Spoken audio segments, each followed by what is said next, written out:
अस्सलामुअलैकुम, new Ramzan special transmission में खुश आमदीद। मैं हूँ आपके साथ अनवार खान और मैं हूँ आपके साथ नबीहा एजाज खान। तो जनाब, आई एम श्योर कि आप में इस वक्त खुशी की लहर होगी क्योंकि अफ्तारी के बाद रोयते हिलाल कमेटी का जो इजलास है वो होगा और उसके बाद चांद देखने के जो शवाहिद हैं वो ऑब्वियसली देखे जाएंगे। तो आज 29वां रोज़ा कंप्लीट हो जाएगा। कल ईद होगी या नहीं होगी इसका फैसला इजलास के बाद ही किया जाएगा। बहरहाल फैसला जो भी होगा अनवार, आज रश बहुत होने वाला है मार्केट में। बिल्कुल ऐसे ही, और हम पिछले कुछ दिनों से देख रहे हैं जब से जो मार्केट के औकातकार हैं वो तब्दील किए गए हैं, तभी से हम मॉल्स को देख लें, मार्केटों को देख लें या सड़कों को देख लें तो बहुत ही ज़्यादा रश होता है। ईद की तैयारियां की जा रही हैं लोगों की जानिब से, जिनमें खवातीन सरे फहरिस्त होती हैं। खवातीन को लेके जाने वाले कौन होते हैं? वो तो मजबूरी में लेके जाते हैं। बताएं कि आप भी अक्सर एंड टाइम पर चांद रात को निकलते हैं अपना कोई कुर्ता या कोई शॉपिंग पैंडिंग, अक्सर क्योंकि खवातीन तो लाजमी चांद रात पर तो कोई ना कोई चीज जरूर रह जाती है। लेकिन नहीं, मैं तो कभी भी नहीं जाता। जितना रश होता है, जितना ट्रैफिक होता है तो उसको अवॉइड करना चाहिए। बिल्कुल। तो प्रोग्राम में नाज़रीन आगे बढ़ते हैं। इसका फैसला तो होपफुली शाम को हो जाएगा, लेकिन प्रोग्राम में शामिल करते हैं टॉप स्टोरीज।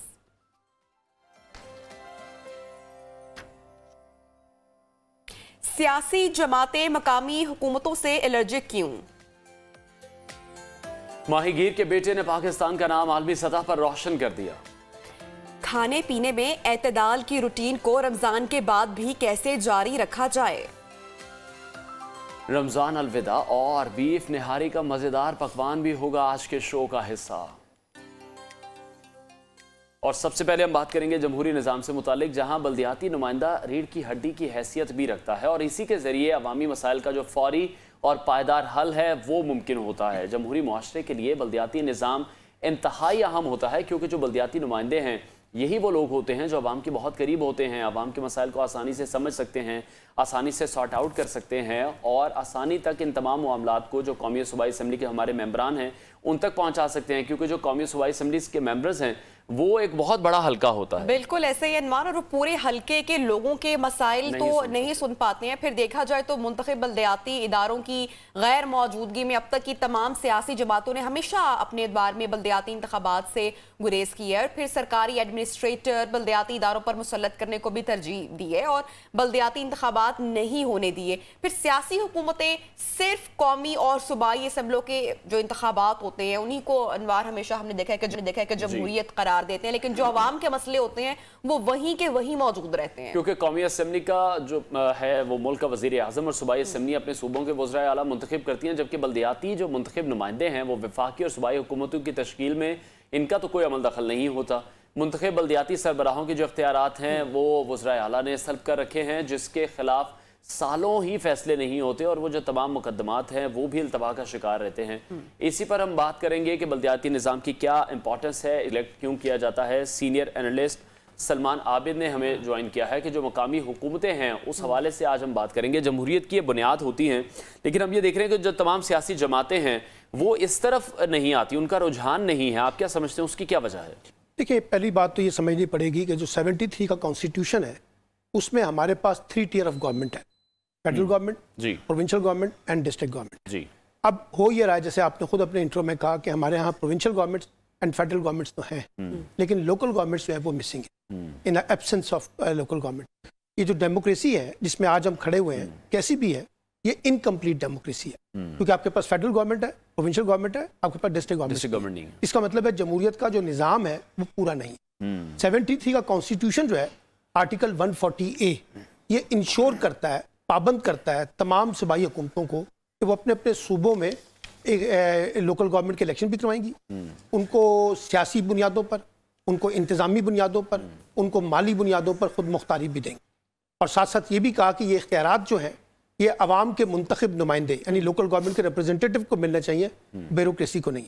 अब इसका मतलब है आज जैसे पाकिस्तान में एक बड़ी डिबेट चल रही है कॉन्स्टिट्यूशन की बालादस्ती की, आइन की बालादस्ती की, और जो लोग पार्लियामेंट के अंदर बैठ के पार्लियामेंट की बालादस्ती के बड़े बड़े नारे लगा रहे हैं, उनसे कोई ये पूछे कि भाई इसी आइन की एक शिक 140 भी है, इसी आइन की एक शिक 32 भी है जो लोकल गवर्नमेंट से रिलेटेड है, तो वहां आपका कॉन्स्टिट्यूशन कहां सो जाता है? वहां आप क्यों नहीं देखते कि आप कॉन्स्टिट्यूशन की वायलेशन कर रहे हैं, आप सियासी बालादस्ती, जमहूरी बालादस्ती और आम आदमी का जो मुकदमा है जो बराह रास्त लोकल गवर्नमेंट के साथ जुड़ा हुआ है उस पर तो आपकी तवज्जो नहीं है। आप ऊपर की सतह की जमहूरियत की बातें करते हैं, जो ग्रास रूट लेवल की डेमोक्रेसी है उसके ऊपर कोई बात नहीं करते। फायदे की करते हैं। एक्चुअली आपने जिनका आर्टिकल का भी जिक्र किया है, और अगर हम बात करते हैं जमहूरियत की बिल्डिंग, तो वो भी सर इसी पूरे निजाम पर खड़ी है। आपने 1973 के कॉन्स्टिट्यूशन का हवाला दिया।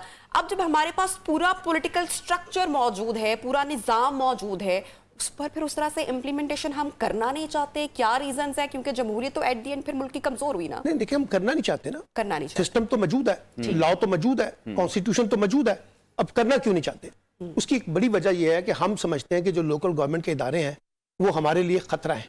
यानी सूबाई हुकूमतें उनको अपने लिए खतरा समझती हैं, वफाकी हुकूमतें उनके लिए खतरा समझती हैं, और उसकी एक बड़ी वजह है हमने जो बुनियादी गलती की हुई है ना, ये जो डेवलपमेंट फंड्स होते हैं ये सारे के सारे एमपीए एमएनए इससे एंजॉय करते हैं। एक्चुअली ये लोकल गवर्नमेंट का फंक्शन है ना। बिल्कुल। तो अब लोकल गवर्नमेंट के अगर आ जाएगी तो इनका रोल महदूद हो जाएगा। इसीलिए प्रोविंशियल गवर्नमेंट खास तौर पे सबसे बड़ी रुकावट है लोकल गवर्नमेंट के लिए, और वो सारा कैप्चर कर लेती हैं सिस्टम को, ताकि लोकल गवर्नमेंट ना आए और हमारे पास वसाइल रहें। 18वीं तरमीम हुई 2010 में, उसमें कहा गया कि वफाक अपने इख्तियारात सूबों को देगा और सूबे जो हैं वो अपने इख्तियारात डिस्ट्रिक्ट्स को देंगे।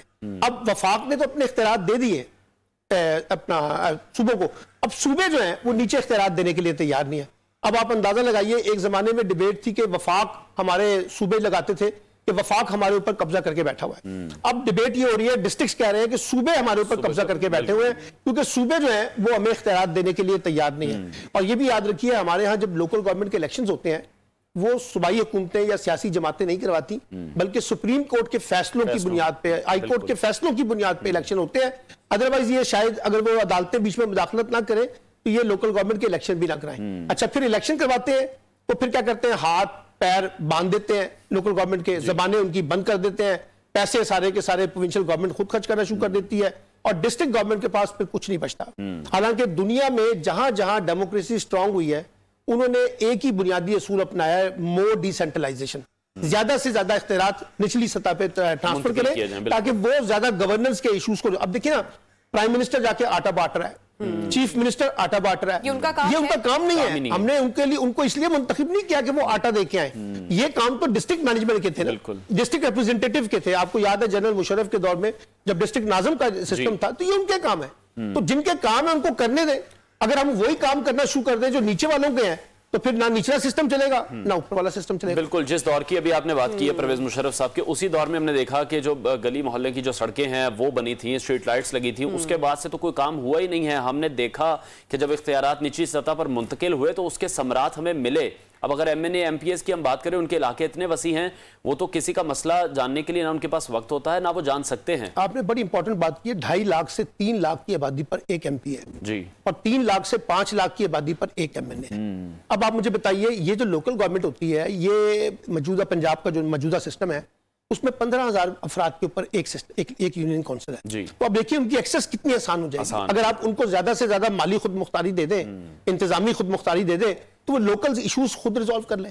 अब उनको पता हो कि सड़क कहाँ बननी है, उनको पता हो कि स्कूल कहाँ बनना है, उनको पता हो सैनिटेशन कहाँ चलना है, उनको पता हो कि जनाब एनवायरमेंटल पार्क्स कहाँ पे बनने हैं। अब ये सारे काम हमने एमपी एमएनए ने अपने ऊपर कब्जे करके बैठ गए, तो लोकल गवर्नमेंट के सिस्टम को हमने जो है ना खुद ही अपने हाथों से कत्ल किया हुआ है। और उसी की वजह से आज पाकिस्तान में जब आप माइक उठा के जाते हैं तो हर बंदा ये कहता है जी गवर्नेंस ठीक नहीं है। अब गवर्नेंस को ठीक करने का बुनियादी टूल जो कॉन्स्टिट्यूशन में है वो है लोकल गवर्नमेंट, उसको आपने सस्पेंड किया हुआ है। अच्छा, इसमें देखिए एक जमात का रिकॉर्ड नहीं खराब, सारी जमातों का रिकॉर्ड खराब है। सिंध में पीपल्स पार्टी की हुकूमत है 15 साल से, उनका रिकॉर्ड देख ले। 10 साल होने वाले हैं पीटीआई को, केपीके के अंदर, उनका रिकॉर्ड देख ले। पंजाब में 10 साल तक शहबाज शरीफ साहब का तोती बोलता था, उनका रिकॉर्ड देख ले। एएनपी एक जमाने में रही है वहां पर, एमएम में रही है, कराची में एमकेएम रही है। यानी आप जिस मर्जी जमात का रिकॉर्ड उठा के देख लें, आपको लगेगा कि इन लोगों ने सिस्टम को उस तरह से नहीं चलाया जिस तरह से कॉन्स्टिट्यूशन कहता था, जिस तरह से डेमोक्रेटिक वैल्यूज कहती थी, और जिस तरह से हमारे लोगों की एक्सपेक्टेशन। आबिद साहब, इस तरह से मकामी सतह पर, लोकल लेवल पर जो पंचायत का एक निज़ाम हम देखते हैं, तो छोटे मोटे जो मसले मसाइल होते थे वो भी उसके अंदर कितने रिजॉल्व हो जाते थे, सॉर्ट आउट हो जाते थे। देखिए, मैं आपको बताऊं, मिसाल की अंजुमन जिनकी आप बात कर रही हैं, पंचायत सिस्टम वगैरह जो आते थे, मुझे स्वीडन का सिस्टम देखने का इत्तेफाक हुआ है। स्वीडन के सिस्टम के अंदर आप अंदाजा लगाइए, जो पुलिस है वो सारी लोकल कम्युनिटी की पुलिस होती है। सिर्फ कत्ल का मुकदमा जाता है फॉर्मल पुलिस के पास, बाकी सारी कम्युनिटी पुलिसिंग है। ठीक है ना। अब वहां पे कम्युनिटी के अंदर ही पुलिस है, आप उसी मोहल्ले में रहते हैं पुलिस वाले, और उसी मोहल्ले के इश्यूज है जो रिजॉल्व हो जाएंगे। अच्छा, वहां वो बाकायदा सालसी काउंसिल जिसका आप कह रही है वो बने हुए हैं, लोगों के जो छोटे मोटे झगड़े वगैरह होते हैं, लड़ाई झगड़े के लेन देन के मामला वो तय कर लेते हैं। अब हमने क्या किया, सारा का सारा बोझ जो है वो आम पुलिस पे डाल दिया। अब वो पुलिस असल काम करने की बजाय लोगों के जाती बाहर हो गया, बिल्कुल खत्म हो गया। तो आज अगर आपने सीखना है तो दुनिया के जदीद ममालिक के तरीके देखें कि उन्होंने अपने लोकल गवर्नमेंट को सिस्टम को कैसे एस्टैब्लिश किया।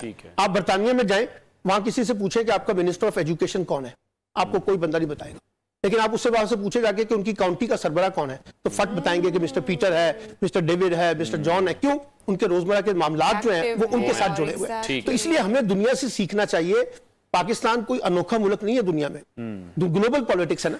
तो ग्लोबल पॉलिटिक्स में जो तजर्बे हो रहे हैं डेवोल्यूशन के वाले से, डिसेंट्रलाइजेशन के वाले से, उनसे सीख के आप इन लोकल गवर्नमेंट को स्ट्रॉन्ग बनाएं। स्ट्रक्चर मौजूद है, इसको फॉलो नहीं कर रहे। अच्छा, मैं आपको छोटी बता दूं, आपने कहा स्ट्रक्चर मौजूद है, स्ट्रक्चर पहले भी मौजूद थे।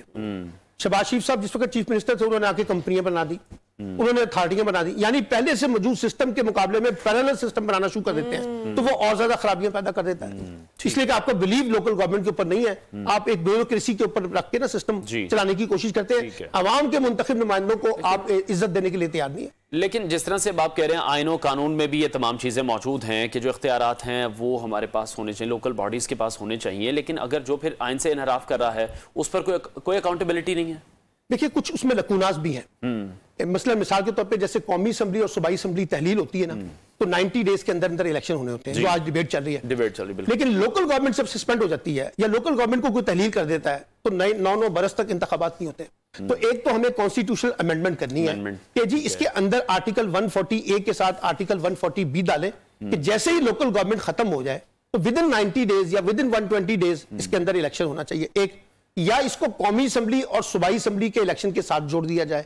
2, तीसरा इसमें तरीकाकार यह है कि जैसे ही सूबाई असम्बली के इलेक्शन हो जाए तो साथ ही 120 डेज के अंदर अंदर लोकल गवर्नमेंट के इलेक्शन करा दे, और तीनों का टेन्योर यानी फेडरल गवर्नमेंट का, प्रोविंशियल गवर्नमेंट का, लोकल गवर्नमेंट का टेन्योर एक करते हैं 4 साल का, तो फिर ये सिस्टम कंटिन्यू चलेगा।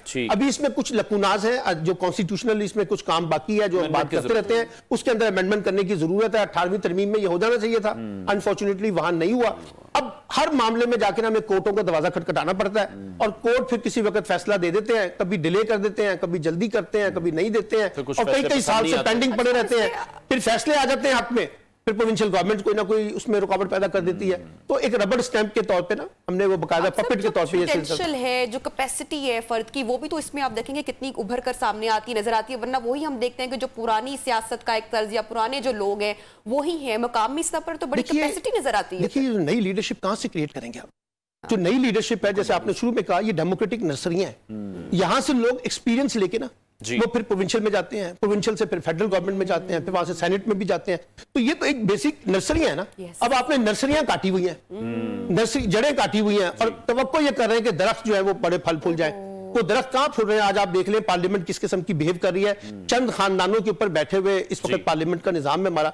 क्योंकि नई नर्सरियां जो हैं और जो मिडिल क्लास है, आम तबका, देखिए ना, मैं कौमी असम्बली का और सूबाई असम्बली का इलेक्शन लड़ना चाहूंगा तो मेरे पास करोड़ों रुपए नहीं है, लेकिन अगर मैं लोकल गवर्नमेंट का इलेक्शन लड़ना चाहूंगा तो मेरे पास कुछ लाख रुपए होंगे, तो मैं इलेक्शन लड़ सकता हूं। तो ये आसान काम है कि मिडिल क्लास कम्युनिटी, फिर इसमें आप देखिए ना औरतों की नुमाइंदगी कितनी शानदार है, इसमें ट्रांसजेंडर के भी राइट्स की बात की जा रही है, इसमें मिनॉरिटीज की बात भी है, इसमें पीजेंट लेबर की भी है, फिर पिछले कई वर्षों से इसमें यूथ की सीट भी इजाफा किया गया है। ये जितने मार्जिनलाइज्ड ग्रुप्स हैं इनको मौका मिलता है कि वो यहां से ग्रो करें, अपने लोकल इश्यूज को रिजॉल्व करें, यहां से अपनी लीडरशिप को मेंटेन करें, और फिर मेन स्ट्रीम के अंदर जाके वो उसमें परफॉर्म करें। लेकिन अनफॉर्चुनेटली हमने अपने पॉलिटिकल सिस्टम के अंदर ना ये जो बुनियादी इदारे हैं इनको जिसे कहते हैं हाथ पैर बांधे हुए हैं, और इनके ऊपर बिलीव नहीं है हमारा। आज भी हम जो है ना वो मरकजियत की हुकूमत ऊपर से बैठ के ना सिस्टम चलाना चाहते हैं। तो ये जितना भी हम डिस्कशन ये करें इसमें तो यही दिखाई दे रहा है कि मेजर रिफॉर्म्स की जरूरत है, और कहीं ना कहीं फिर बदनीयती भी दिखाई दे रही है सूबाई हुकूमतों की या वफाकी हुकूमत की, कि वो चाहते ही नहीं है इख्तियारात नीची सतह पर जाएं, सारी जो गेम है उन्हीं के हाथ में रहे, सारे फंड्स उन्हीं के हाथ में रहे। ये बड़ा अच्छा सवाल आपने किया है कि देखिए ये बेसिकली इस वक्त सूबाई सब्जेक्ट है जी। अगर सूबे इलेक्शन करवाएंगे तो ठीक है, नहीं करवाते तो कोई उनकी अकाउंटेबिलिटी नहीं है सिवाय अदालतों के अलावा। फेडरल गवर्नमेंट कुछ नहीं कर सकती। हम ये बार बार मुतालबा करते हैं कि जी इसमें फेडरल गवर्नमेंट का एक रोल होना चाहिए, और अगर कोई सूबा इलेक्शन ना कराए तो वफाक उनको चैलेंज करे, वफाक उनको अकाउंटेबल करे, वफाक उनके खिलाफ कोई एक्शन ले। क्योंकि देखिए ना, सिस्टम आपका पूरा नहीं होता ना। फेडरल गवर्नमेंट फेडरल को रिप्रेजेंट करती है ना, और वो जिम्मेदार है प्रोविंशियल गवर्नमेंट की भी, वो जिम्मेदार है डिस्ट्रिक्ट गवर्नमेंट की। अब अगर डिस्ट्रिक्ट गवर्नमेंट नहीं बन पा रही तो वफाक इसका जिम्मेदार होना चाहिए। तो इसलिए मैंने, जो आपने भी बात की कि बुनियादी रिफॉर्म्स, इसका एक नया लीगल फ्रेमवर्क बनना चाहिए, इसका एक डेमोक्रेटिक फ्रेमवर्क बनना चाहिए, इसका एक एडमिनिस्ट्रेटिव फ्रेमवर्क बनना चाहिए। मिसाल के तौर पे ब्यूरोक्रेसी की जो है, हमारे पास डिस्ट्रिक्ट कैडर कोई नहीं है। अब हर बंदा चाहता है वो प्रोविंशियल सेक्रेटरी लगे, डिस्ट्रिक्ट गवर्नमेंट में लगना नहीं चाहता। तो आपको एक कैडर जो है वो निकालना पड़ेगा कि ये डिस्ट्रिक्ट कैडर है, ताकि वो उसी के अंदर बैठ के ऑपरेट करे। और एक जैसे 5 ईयर प्लान होता है ना आपका, इसी तरीके से आपका एनुअल डेवलपमेंट प्लान होता है डिस्ट्रिक्ट का। उसमें पता होता है एजुकेशन के मसले क्या हैं, हेल्थ के मसले क्या हैं, सैनिटेशन के मसले क्या हैं, एम्प्लॉयमेंट्स। मैंने बांग्लादेश का सिस्टम देखा है, मैंने इंडिया के कुछ सिस्टम्स देखे हैं। आप अंदाजा लगा लीजिए, वो वहां पे छोटे छोटे माइक्रो इकोनॉमिक्स के जो प्रोग्राम्स हैं, मैक्रो इकोनॉमिक्स के, वो चला रहे हैं, और छोटी छोटी इंडस्ट्री लगा के वो रोजगार क्रिएट करते हैं। सलमान आबिद साहब, बड़ी इंटरेस्टिंग गुफ्तगू रही। एक ब्रेक की जानिब हम बढ़ेंगे, उसके बाद डिस्कशन को हम आगे भी मजीद बढ़ाएंगे। ब्रेक लेते हैं, स्टे विद अस।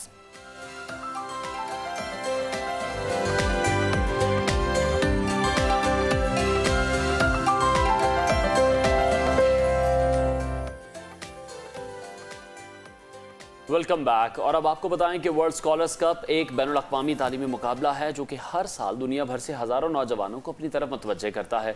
और कराची के इलाके किमाड़ी से ताल्लुक़ रखने वाले 14 साला अमीर हमजा का शुमार भी इन्हीं बासलाहियत नौजवानों में होता है जिन्होंने वर्ल्ड स्कॉलर कप में 7 आलमी अवार्ड अपने नाम करके पाकिस्तान का नाम रोशन किया। बिल्कुल। और अमीर हमजा ने आज़रबाईजान में मुनक्किद होने वाले वर्ल्ड स्कॉलर कप में राइटिंग और डिबेट में 4 सोने और 3 चांदी के तमगे जीत कर पाकिस्तान का नाम रोशन किया है। अमीर हमजा कम उम्री में ही स्कॉलर कप चैंपियन कैसे बने, ये आज हम उनकी कहानी उन्हीं से जानेंगे। तो हमारे साथ मौजूद हैं। सबसे पहले तो हमजा, बहुत बहुत मुबारक हो, आपने वर्ल्ड स्कॉलर्स कप हासिल करके मुल्क का नाम रोशन किया है। आपकी कामयाबी की जर्नी कैसी रही? आई एम श्योर बहुत खुश होंगे आप। बिस्मिल्लाहिर्रहमानिर्रहीम। जी बिल्कुल, मैं बहुत ज़्यादा खुश हूँ। मैंने वर्ल्ड स्कॉलर कप में पार्टिसिपेट करके पाकिस्तान के लिए मैंने मेडल स्कोर किए। ठीक है अमीर, बताइएगा ये जो कंपटीशन था इसकी तैयारी आप कब से कर रहे थे, कितना वक्त इसमें दरकार है? वर्ल्ड स्कॉलर कप की जो प्रिपरेशन है बिल्कुल रैंडम प्रिपरेशन है। हमें किस तरह कोई भी आइडिया नहीं होता किस तरह के आने क्या टॉपिक्स हैं, हमें बिल्कुल प्रिपरेशन की रैंडम होती है। जी अच्छा, तो बचपन से ही जिस तरह से अभी हमने अनाउंस किया कि राइटिंग में और डिबेट में आपको ये मेडल्स मिले हैं, तो बचपन से ही फिर आपको राइटिंग का शौक था, डिबेट का शौक था, स्कूल में तो बहुत अच्छे परफॉर्मर भी रहे होंगे आप। जी बिल्कुल, मुझे बचपन से बहुत ज़्यादा शौक था। मेरे अंदर लीडरशिप क्वालिटीज़ और कॉन्फिडेंस था। तो उसकी बेस पे मेरे प्रिंसिपल, कमांडर सिस्टम की जो प्रिंसिपल है मैम सादिया अमरीन, उन्होंने मुझे अपॉर्चुनिटी दी तो मैंने उसको अवेल करके वर्ल्ड स्कॉलर कप में पार्टिसिपेट किया।